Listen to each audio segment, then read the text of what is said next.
João capítulo 5, versículo 17 ao 30.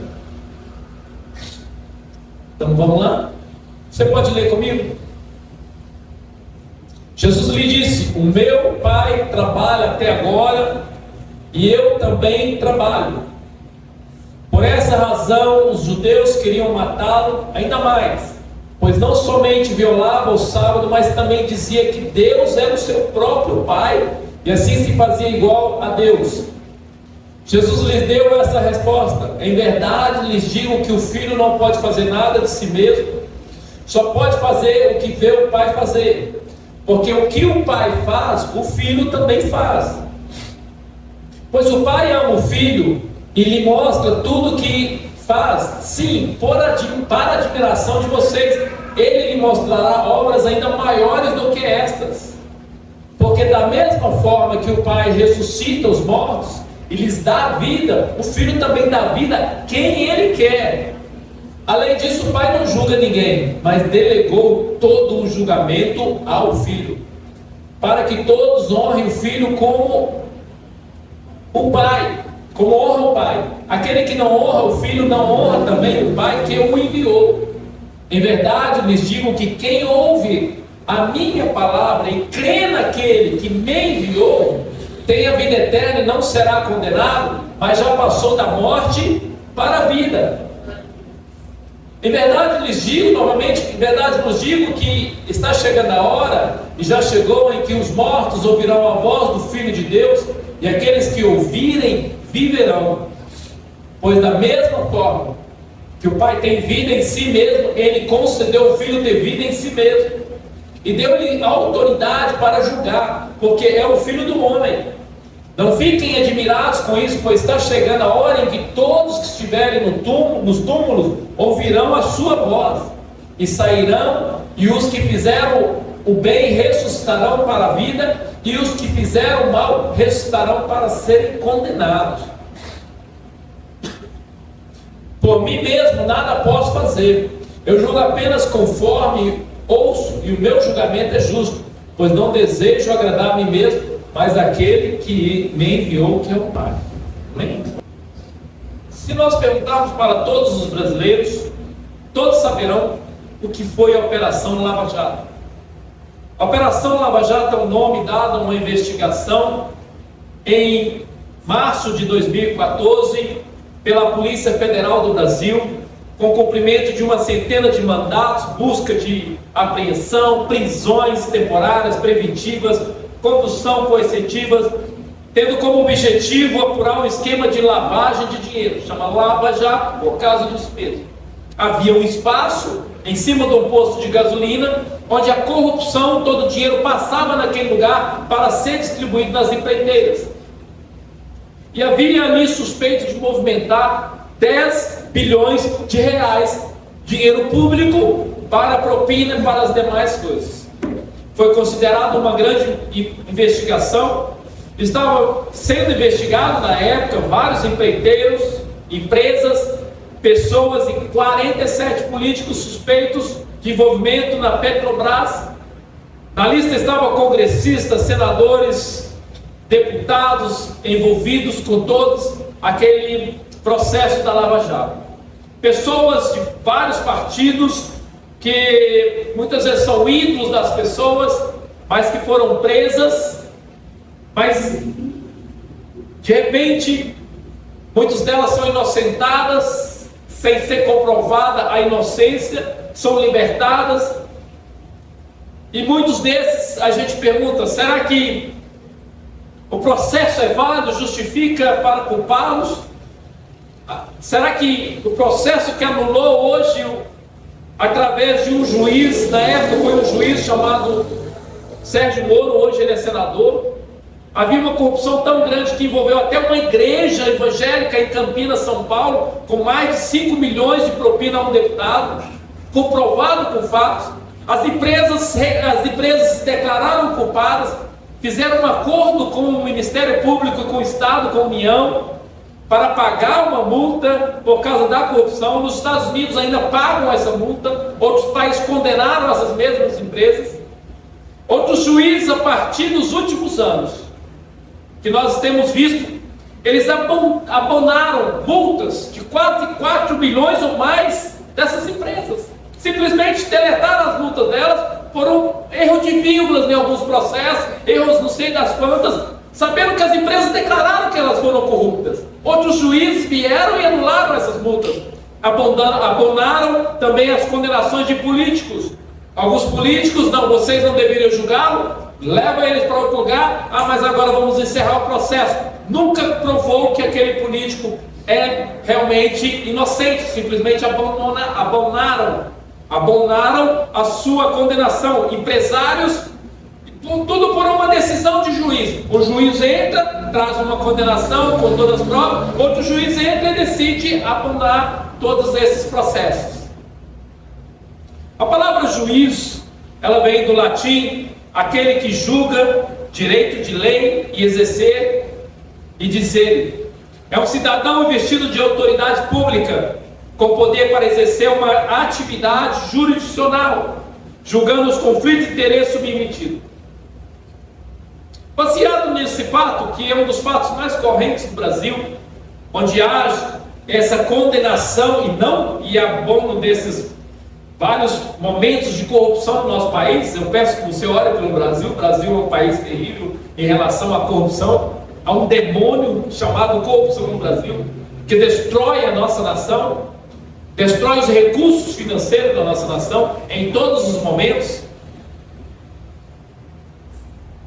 Mas baseado em juiz, falar sobre juiz, sobre julgamento, eu quero falar sobre um juiz que ele é supremo na eternidade, chamado Jesus Cristo. A maioria das pessoas em nosso país acredita que existe uma lei superior, acredita que existe um poder lá do alto, algum tipo de Deus, e a maioria dessas pessoas acredita que algum dia haverá algum tipo de julgamento. Ela diz, essas pessoas vão pagar pelo seu mal. Mas a maioria das pessoas não acredita que Jesus Cristo é esse juiz, é esse Deus que irá julgá-las. A maioria das pessoas realmente não quer nada com Jesus Cristo. Elas no momento, elas ainda não entenderam a realidade desse juiz, até que num dia ela chega diante dele, porque ele é muito controverso. Ele é comparado como extremista religioso. Hoje Jesus não é, os ensinos de Jesus estão sendo deixados de lado, porque os ensinos de Jesus é muito radical. Mas o que fazer? Ignorar que Jesus é um juiz? Mas será que Jesus é um juiz que livra as pessoas das suas falhas, sem ela realmente arrepender das suas falhas, como a gente tem visto acontecer? Ou será que ele é um juiz justo? Hoje vamos conhecer um pouco dessas verdades que a Bíblia nos ensina sobre o Jesus que é juízo sobre toda a humanidade. Primeiro, conheça a sua autoridade. O versículo 17 ao versículo 23, ele trabalha ali um momento em que ele diz que Jesus, tá aí marcado, pode pôr então. Diz Jesus, o meu Pai trabalha, até agora eu também trabalho. Ou seja, Jesus ele diz, eu estou fazendo o que Deus faz. Deus ele continua trabalhando em prol da humanidade, do mundo. E ele, por essa razão, queriam matá-lo, ainda mais por não somente violava o sábado, mas também dizia ser igual a Deus, que Deus era o seu próprio Pai. E assim se fazia igual. Presta atenção nisso, porque isso aqui é um ensino fundamental. Jesus ele é igual a Deus. Ele é igual ao Pai, ele não é diferente. Por isso os judeus queriam matá-lo, porque ele dizia isso. Ou seja, não há uma diferença dessa, a não ser de ser pessoa. Deus Pai é uma pessoa e Jesus é filho, é outra pessoa, mas ele é igual ao Pai. A Bíblia está dizendo, não é eu que estou dizendo. E aí continuando, ele diz, o filho não pode fazer nada além de si mesmo, só pode fazer o que o pai vê, vai fazer, porque o pai faz, o filho também faz. Os dois trabalham em conjunto, fazendo o que é melhor, e isso se dá em relação à nossa humanidade, sobre toda a redenção. E aí ele fala, tudo que o pai mostra, faz sim para a admiração de vocês, obras maiores lhe mostrarão. Continua. Porque da mesma forma que o pai ressuscita os mortos, pode passando, o pai não julga ninguém, mas delegou todo o julgamento ao filho. Jesus aqui ele define essa verdade. Ele está definitivamente não está separado do Pai. Ele diz: Deus está nos céus, mas eu não estou separado dele. Eu sou igual ao que ele faz, eu faço. Toda vez que Jesus curou uma pessoa, mesmo sábado, ele e o Pai estavam trabalhando junto. Entendemos a ideia de que Deus ele trabalha como soberano e as coisas acontecem no mundo por causa de Deus, e ele não está em descanso, porque a Bíblia diz que ele está trabalhando, e Jesus aplica para si a mesma coisa.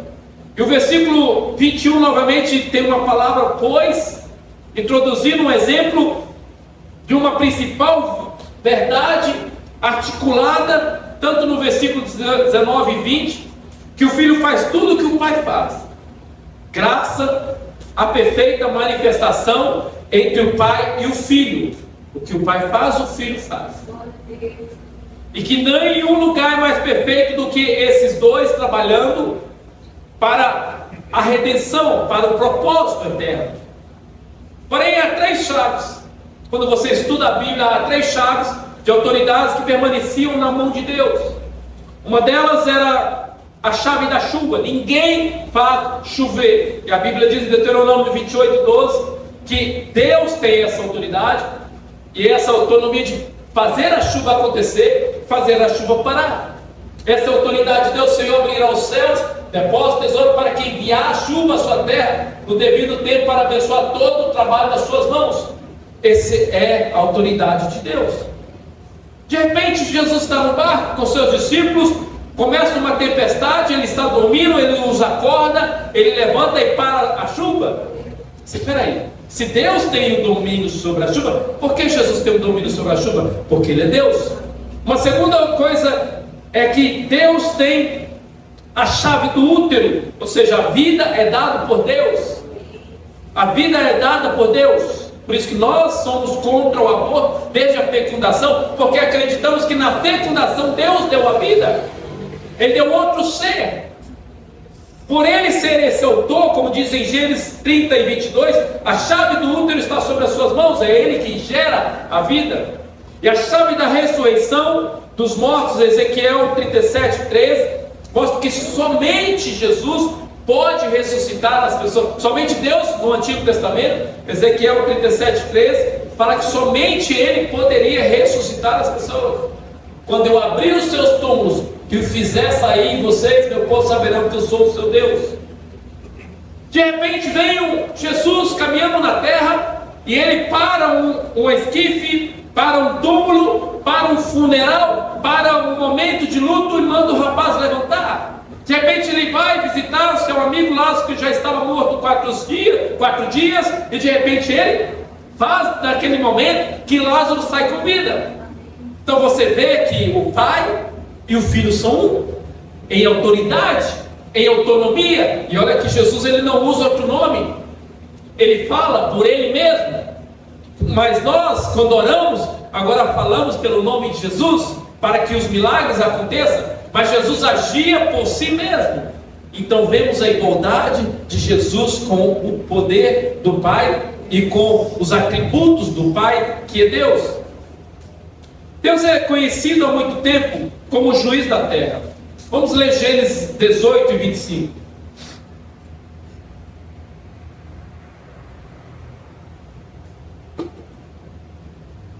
Diz assim: longe de ti faça tal coisa, matar o justo com os ímpios, tratando o justo e o ímpio da mesma maneira. Longe de ti não agirá com justiça o juízo de toda a terra. Abraão está orando o juiz de toda a terra. Abraão está orando para esse Deus sobre Ló, que está em Sodoma e Gomorra, para que Deus tire Ló daquele lugar, para que Deus guarde a vida do seu sobrinho.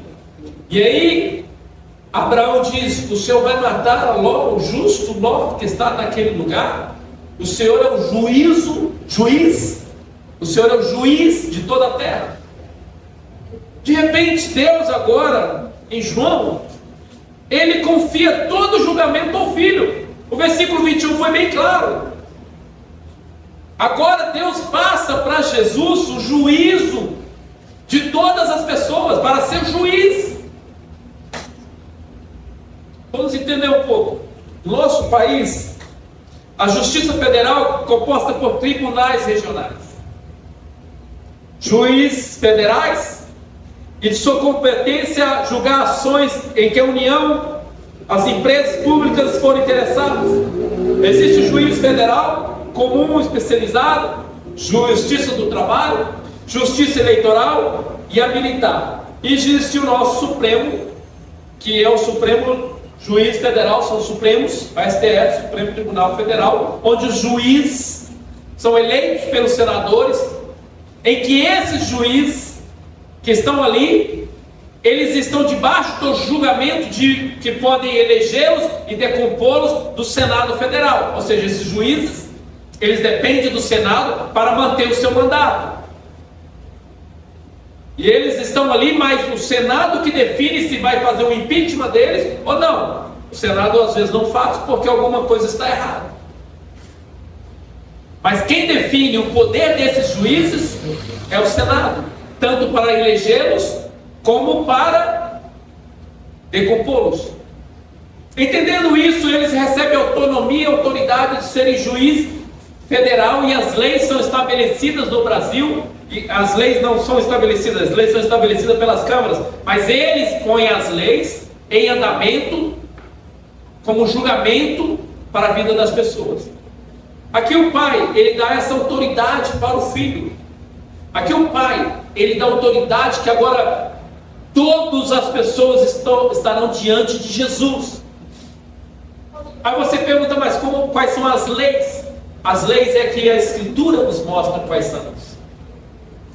Temos os 10 mandamentos. A Bíblia diz: honra teu pai e tua mãe. É um mandamento para que você viva, para que você prospere, para que tenha vida sobre a terra. A pessoa desobedece esse mandamento. Aí ela diz: ninguém está vendo eu desobedecer meu pai e minha mãe. Ninguém está vendo eu ser rebelde contra meu pai e minha mãe. Ninguém está vendo eu descumprir e desobedecê-lo. E aí pensa: eu estou livre. Jesus foi dado ao julgamento de julgar os filhos desobedientes. Ninguém está vendo eu cobiçar a mulher do meu próximo.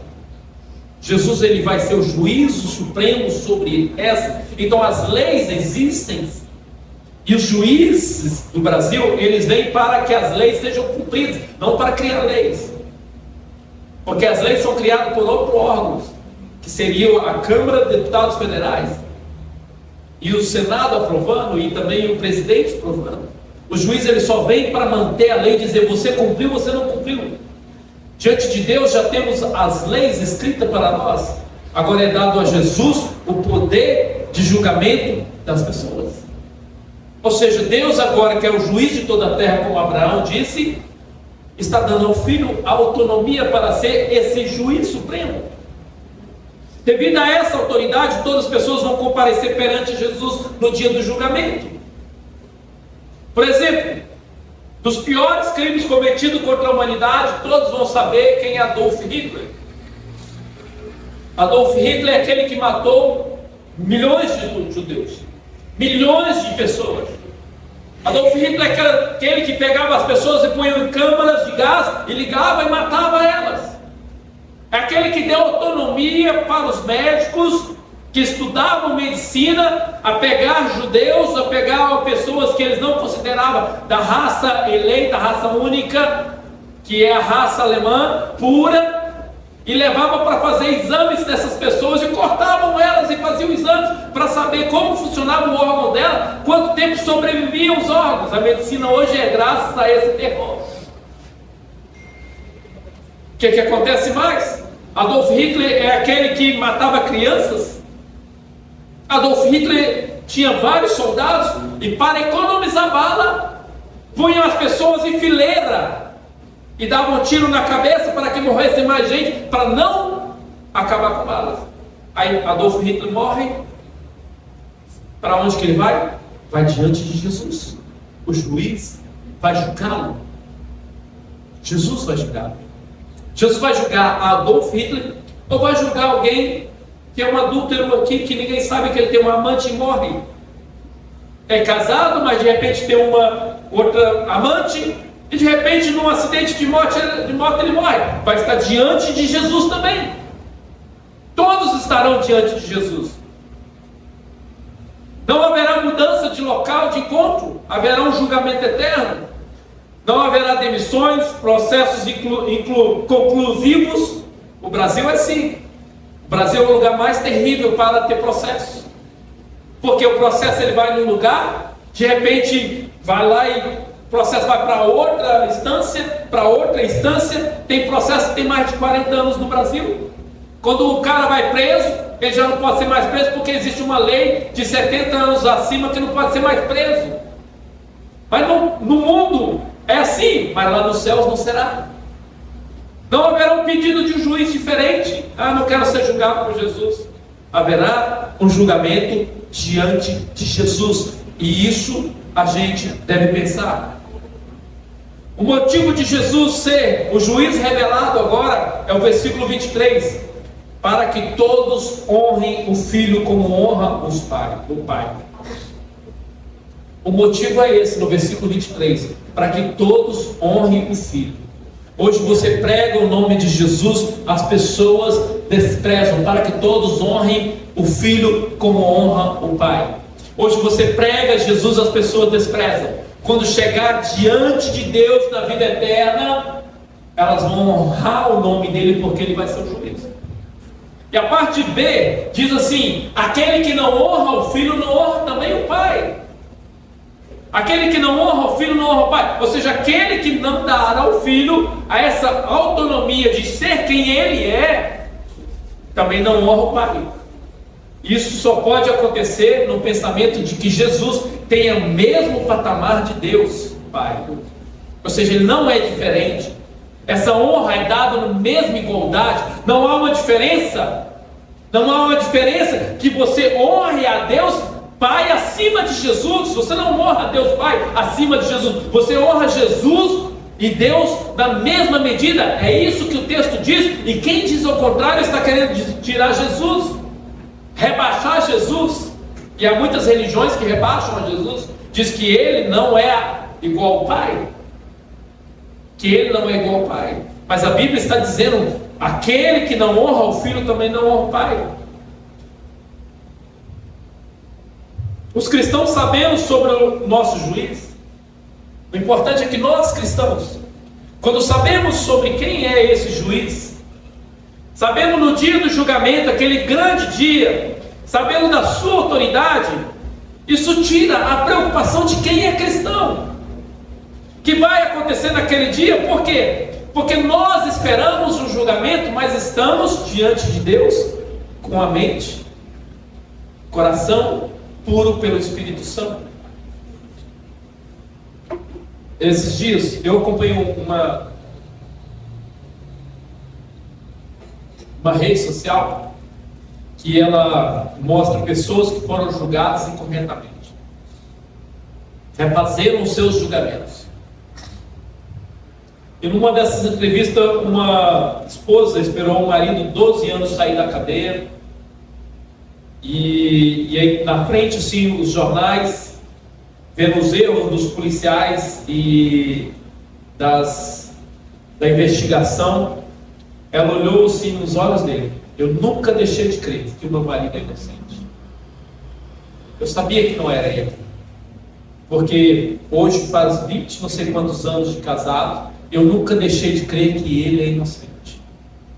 Aquela mulher falou na frente dos jornais. Sabendo que Jesus é o grande juiz que vai julgar a nossa vida, sabendo que nós nos esforçamos pela palavra, vivê-la, que o Espírito Santo nos ajuda a pedir perdão, a viver uma vida em santidade. Quando chegar diante de Deus, a gente vai ter o mesmo coração dessa esposa. Acreditar que nós estamos diante de Deus, o justo juiz, Jesus, mas estamos livres da condenação. Aleluia. O versículo 24 ao 27, nós lemos, fala sobre o poder dele. Alguns poderiam dizer: tem um veredito de inocência do juiz, seria ótimo. Mas como eu posso ter certeza que não vou ser declarado culpado naquele dia?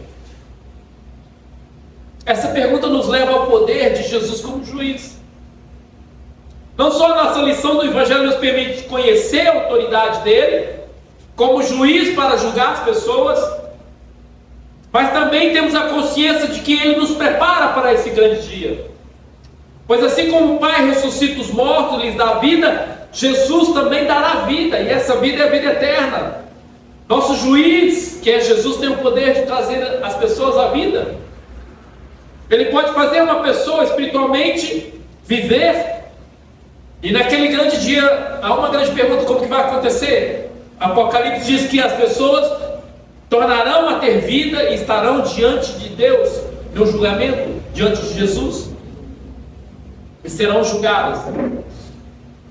Na nossa visão cristã e reformada, o juízo final é um evento futuro, em que Jesus Cristo retornará para julgar todos os seres humanos. Então o juízo final é um evento futuro.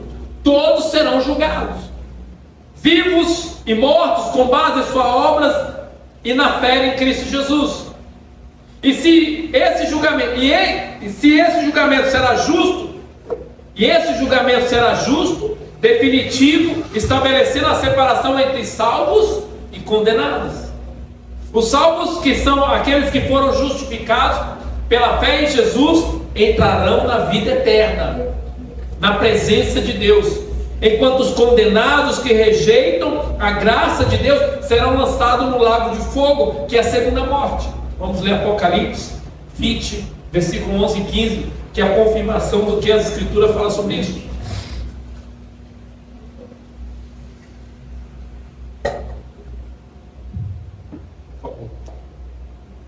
Vamos lá? Presta atenção. Depois vi um grande trono branco, e aquele que nele estava sentado.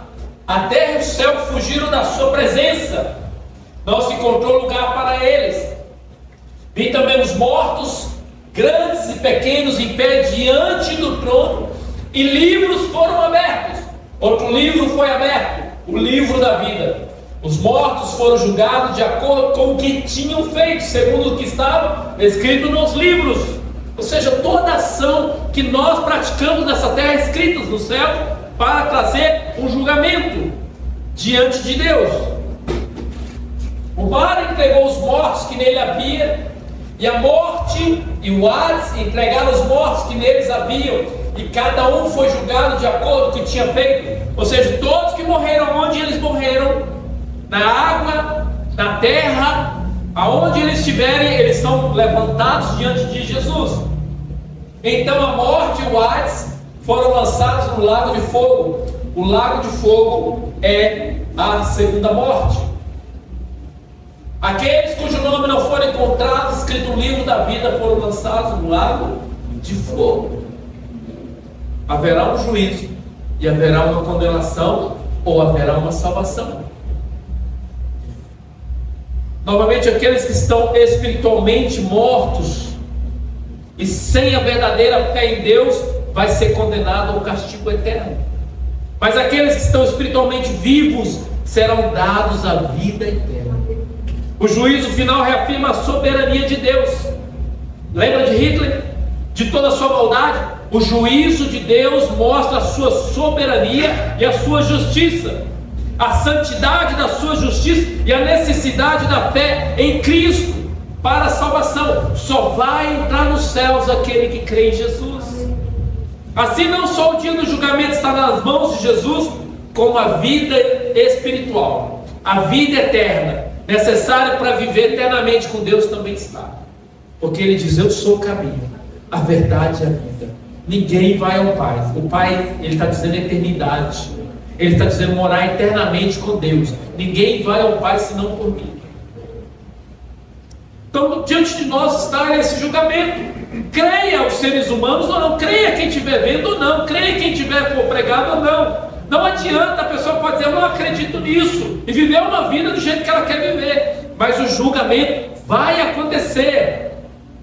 E tudo que foi escrito da vida dela, Marcos falou de você, de Jesus, e você não acreditou, você continuou praticando as coisas que é pecado, que é contra a lei, A pessoa vai chegar diante de Deus e dizer: Deus, eu precisava disso, eu preciso de mais uma oportunidade. Não tem mais outra oportunidade. Não tem mais outra oportunidade. Agora é tempo de nós conhecer esse juiz e saber dessa autoridade. E o versículo 24 ele diz: eu lhes asseguro. Jesus está dizendo no versículo 24: eu lhes asseguro.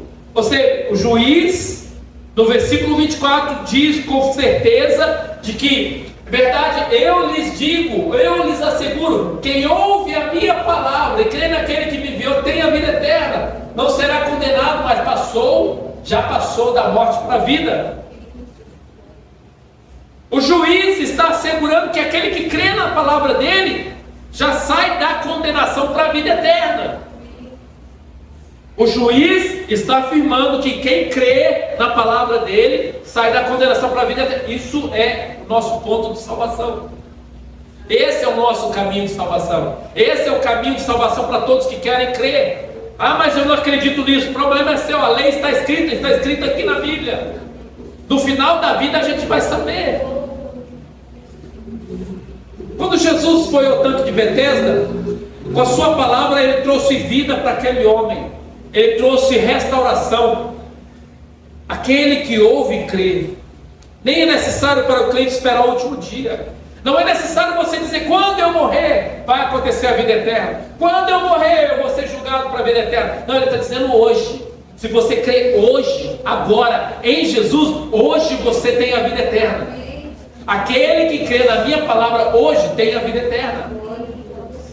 O crente tem a vida eterna e passou da morte para a vida. A gente não tem medo da morte, apesar que a morte é uma separação. A gente, eu vou ficar longe da minha família, meus filhos, mas a gente não tem que ter medo dela. Jesus ainda afirma a sua autoridade no versículo 27, onde ele diz: deu-lhe autoridade para julgar porque ele é o filho do homem. Ele diz: deu-lhe autoridade para julgar porque é o filho do homem. Alguns entendem que o significado do homem é ser humano. Jesus está se qualificando para ser o juiz de seres humanos, porque ele mesmo é um ser humano. Então ninguém vai chegar diante de Jesus e dizer: é injusto porque você é Deus. Não, ele diz: eu vivi o que você viveu. Ok, para você ter ideia, o meu melhor amigo dos amigos meus, chamado Pedro, me negou. O outro que ficou comigo 3 anos me traiu. Bateram em mim, não acreditaram nas minhas palavras. Ele vai dizer: eu sofri a cruz. Como você vai colocar diante de Jesus qualquer desculpa humana? Porque ele é o filho do homem. Ele experimentou as nossas dores. E ele vai dizer: não só por causa das dores que você sente, você tem de dizer para Deus que é justo você cometer pecados, cometer erros. Porque tem gente que diz assim. Por exemplo, uma mulher que é traída. Aí ela: agora ele me traiu, é justo que eu traio ele. É justo que eu viva uma vida de traição, porque eu tenho essa dor dentro de mim. Jesus vai dizer: não, você não vai, porque eu tive a dor da traição, e eu não saí traindo as pessoas. Judas me traiu com 30 moedas de prata. Você está entendendo que ele tem a capacidade humana de julgar-nos? É isso que o texto diz, em alusão a Daniel 7, 13 e 14, uma alusão ao filho do homem apocalíptico, aquele que tem toda a sua humanidade. A humanidade dele faz com que nós possamos olhar para ele e dizer: ele seguiu o caminho. Na minha visão, durante a noite, vi alguém semelhante ao filho do homem, vindo com as nuvens dos céus. Ele se aproximou dos anciãos de dia e foi conduzido à sua presença. Ele recebeu autoridade, glória e o reino. Todos os povos e nações de todas as línguas o adoraram. O seu domínio é um domínio eterno que não acabará, e o seu reino jamais será destruído. É alusão a esse texto que João está dizendo: o filho do homem. Porém, um passo importante para nós diante do juiz é conhecer a sua palavra. O versículo 28 e o 30, nós vamos ler novamente. Ele diz assim: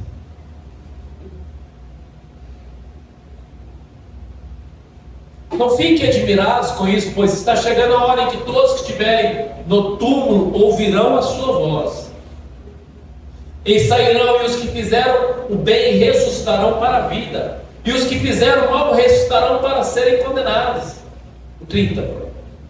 Por mim mesmo nada posso fazer, eu julgo apenas conforme ouço, o meu julgamento é justo, pois não desejo agradar a mim mesmo, mas agradar aquele que me enviou. A voz de Jesus é poderosa para gerar vida, chamar os mortos, aqueles daquele grande juízo. Não sei como será, mas ele vai naquele dia levantar a sua voz. Todas as pessoas vão comparecer diante dele.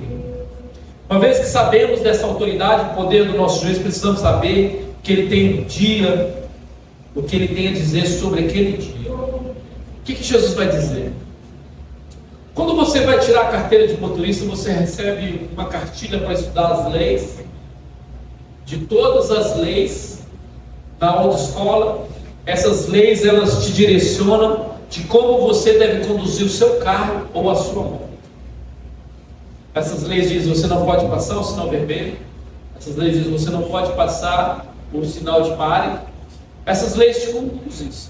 São leis escritas. Jesus, ele está aqui. Eu quero fazer uma comparação, porque no dia do julgamento, as palavras escritas de Deus será julgado por causa dessas palavras. E sabemos que a autoridade, poder de juiz para ele naquele dia vai acontecer por causa do que está escrito. E no dia do julgamento, precisamos saber das palavras de Jesus. Por isso que ele disse: eu lhes asseguro, quem ouve a minha palavra e crê naquele que me enviou, tem a vida eterna. Então, se você tira a sua carteira de motorista para manejar o seu carro, ou para pilotar a sua moto, se você para no sinal vermelho, você está cumprindo a lei. Se você passa o sinal vermelho, você está descumprindo a lei. E ao fazer isso, você tem entendimento do que está fazendo. E quando você tem o entendimento, você rompe com a lei. O que acontece? Uma coisa: quando você não ouve essas palavras, você rompe com a lei. No dia do julgamento você vai ser julgado. Quem ouve a minha palavra e crê naquele que me enviou, tem a vida eterna, e não será condenado, mas passou para a vida. Forte isso. Quem ouve a minha palavra, quem ouve o que eu estou dizendo, quem ouve o que eu estou ensinando, quem ouve o que está escrito aqui diz as palavras de Jesus. Se você tem uma Bíblia que as palavras de Jesus estão em vermelho, é essas palavras aí. Quem ouve essas palavras, as escrituras, tudo que tem escrito nas escrituras para a nossa salvação, e crê em Deus que o enviou para uma missão, quem ouve a minha palavra e crê naquele que me enviou, tem a vida eterna. Forte isso. Ouvir as palavras de Deus, de Jesus, nos dá vida espiritual. Crer nas palavras de Jesus nos dá vida espiritual e nos prepara para o dia do julgamento. Eu nunca vi chamar alguém porque parou no sinal vermelho. Você já viu alguém tomar uma multa porque parou no sinal vermelho? Nunca vi. Eu nunca vi. Eu nunca vi alguém que andou dentro da velocidade, alguém que anda nas linhas, alguém que não cruza as linhas amarelas, ela anda certinho no seu carro. Eu nunca vi alguém tomar multa por causa de andar certo.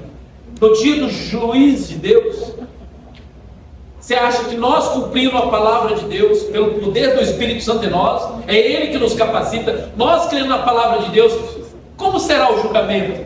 Vida eterna, braços do Pai.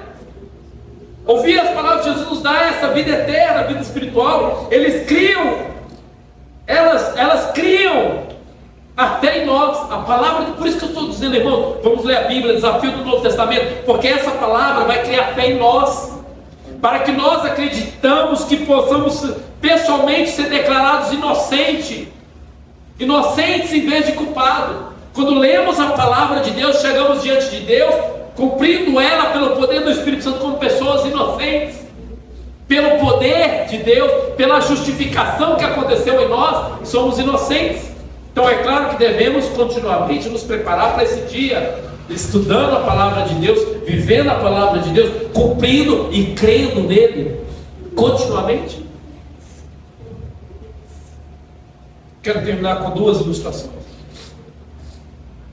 Há na lei uma palavra chamada habeas corpus.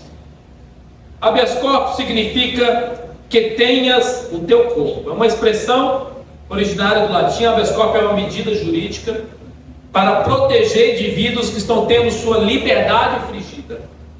É o direito do cidadão e está na Constituição brasileira.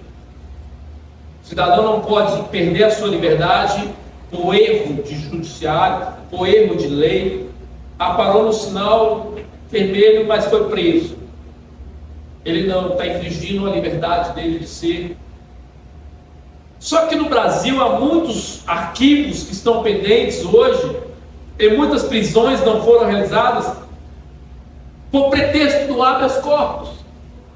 No Brasil eles usam o habeas corpus como direito de liberdade infringida e diz que a pessoa descumpriu a lei, mas ela precisa estar em liberdade. Uma lei contradiz com a outra. Porém, no juízo final de Deus não haverá uma contradição, porque o que está escrito vai se cumprir. Então ninguém vai chegar diante de Jesus com desculpas. E outra coisa, eu já falo bem claro: quando a pessoa morre fisicamente nessa terra, ela abre os seus olhos na eternidade, ela já abre com a consciência, ela vai para os céus ou para o inferno, porque lá ela já vai ter um entendimento